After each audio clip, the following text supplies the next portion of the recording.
Bismillahirrahmanirrahim. Assalamualaikum warahmatullahi wabarakatuh. Bertemu lagi dengan saya Mutia Imelda, BP 1810541002. Baiklah, sebelum kita masuk ke dalam video pembahasan tentang teori ekonomi mikro 2, saya akan sedikit mengingatkan kepada teman-teman untuk selalu mengikuti aturan dari pemerintah agar kita semua terhindar dari hal-hal yang membahayakan diri kita sendiri. Mungkin langsung saja kita masuk ke dalam materi kita kali ini, yaitu tentang kesejahteraan. Baiklah, langsung saja kita masuk ke dalam pembahasan materi kita pada kali ini, yaitu tentang kesejahteraan dari buku varian. Dalam bab ini kita membahas tentang fungsi kesejahteraan, yang mana menyediakan cara untuk memberi peringkat pada distribusi utilitas yang berbeda di antara konsumen. Sebelum kita masuk ke dalam materi tersebut, ada baiknya kita mempertimbangkan tentang bagaimana preferensi individu dapat dikumpulkan atau diagregatkan menjadi preferensi sosial dengan keadaan ekonomi yang memungkinkan. Untuk materi pertama, kita akan masuk ke dalam materi aggregating preference. Konsumen memiliki preferensi yang terdapat pada seluruh barang di antara konsumen, di mana contohnya kita ada barang X, Y, dan Z, di mana terdapat 3 agen yang berbeda, yaitu A, B, dan C. Seperti pada gambar di samping, seperti gambar yang tertera di samping, kita dapat melihat dengan cara pemungutan suara mayoritas. Hal ini sepertinya tidak akan berhasil karena mereka tidak tradisi. Oleh karena itu digunakan cara lain, yaitu dengan memisahkan barang X dan barang Y. Kemudian barang X diberi peringkat 1 oleh agen A, dan barang B diberi peringkat 2 oleh agen B. Kemudian pada setiap alternatifnya kemudian pada setiap alternatif lainnya diberikan peringkat agregat, yaitu 3.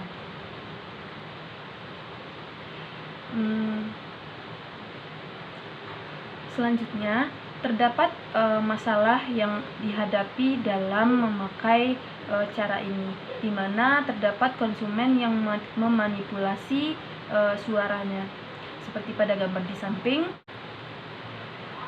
Baik, untuk itu agar mekanisme keputusan sosial dapat diadakan atau dicapai, perlu adanya yang pertama, yaitu dengan serangkaian preferensi individu yang lengkap, di mana untuk itu perlu adanya serangkaian preferensi yang lengkap, reflektif, dan transitif.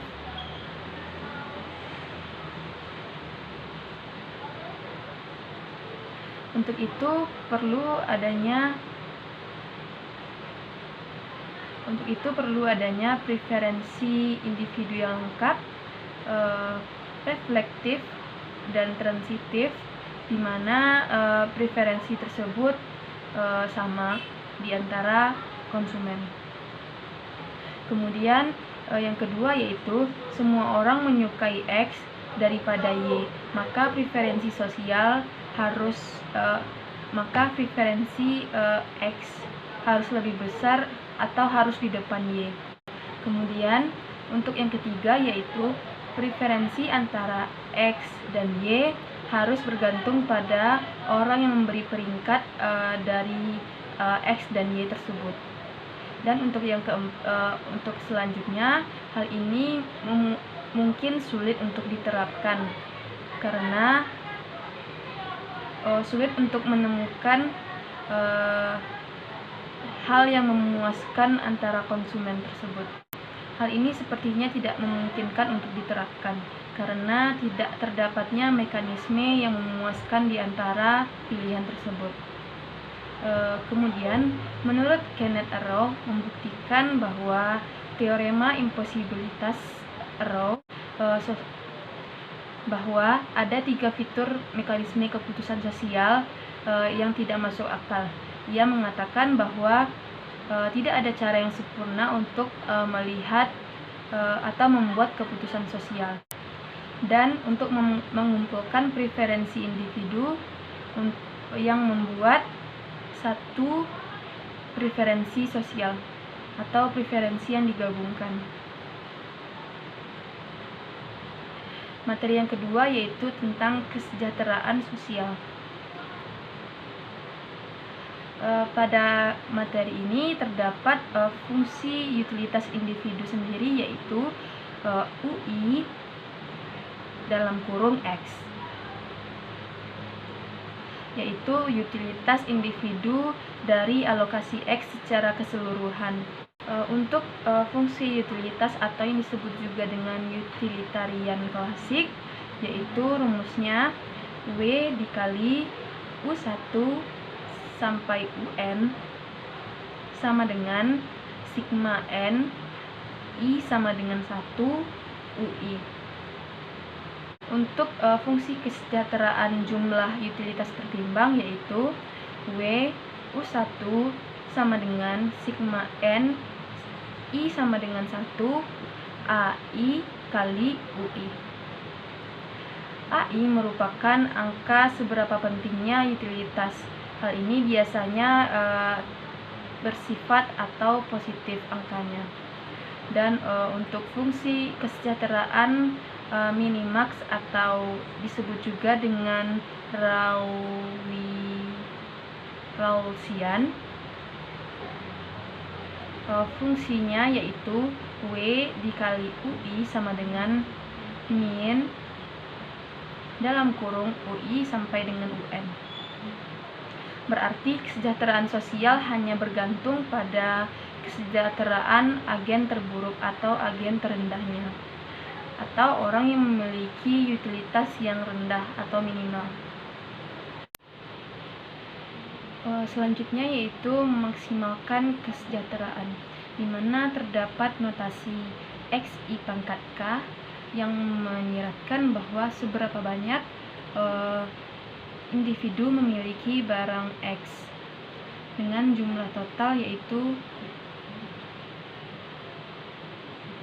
untuk materi selanjutnya yaitu tentang memaksimalkan kesejahteraan, di mana terdapat notasi XI pangkat K yang menyiratkan bahwa seberapa banyak individu memiliki barang K, di mana terdapat jumlah total dari barang tersebut yaitu XI sampai dengan XI pangkat K. Untuk fungsi maksimalisasinya yaitu maximalization W dikali UI dikali X sampai dengan UN dikali X, di mana sigma N I sama dengan 1 XI pangkat 1 sama dengan XI,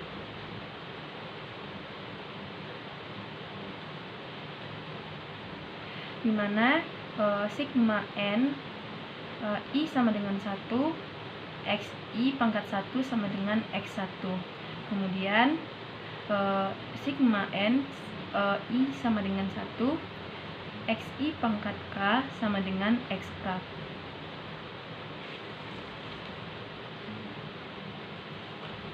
Jadi, untuk menemukan alokasi yang layak untuk memaksimalkan kesejahteraan tersebut, alokasinya haruslah efisiensi Pareto, di mana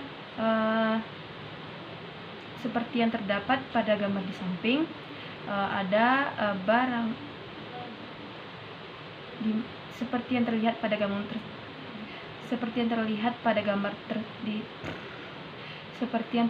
pada gambar di samping, terdapat efisiensi Pareto, yaitu di tempat maksimalisasi kesejahteraan.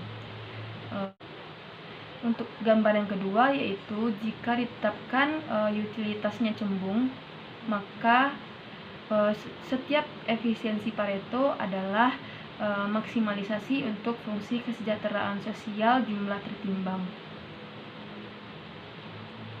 Untuk materi kedua yaitu tentang fungsi kesejahteraan sosial individual, di mana terdapat fungsi W sama dengan W dikali U1X1 sampai dengan UNXN.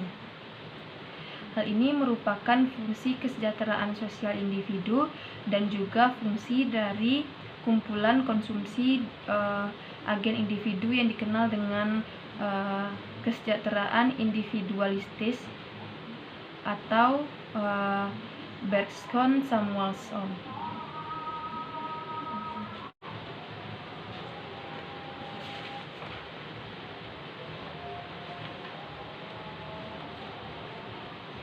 Baiklah, untuk materi keempat yaitu tentang fungsi kesejahteraan sosial individual, di mana terdapat persamaan Y sama dengan W dikali UI pangkat X sampai dengan UN pangkat X.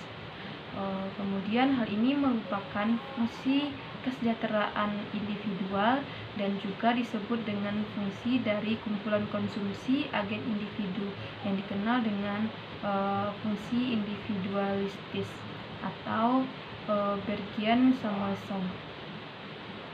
Untuk materi yang kelima yaitu tentang alokasi yang adil. Pembagian yang sama tidak haruslah efisiensi Pareto. Jika selera agen tersebut berbeda, mereka umumnya ingin berdagang dengan divisi yang sama. Dan untuk materi yang selanjutnya yaitu tentang iri dan ekuitas. Sebelum itu kita harus mengetahui tentang mana alokasi yang adil dan yang iri. Untuk alokasi yang adil yaitu jika tidak ada agen yang lebih menyukai bandel barang dari agen lain, dan jika agen tersebut menyukai bandel barang dari agen lain, itu berarti agen tersebut bersifat iri. Seperti yang tertera pada gambar, dapat kita lihat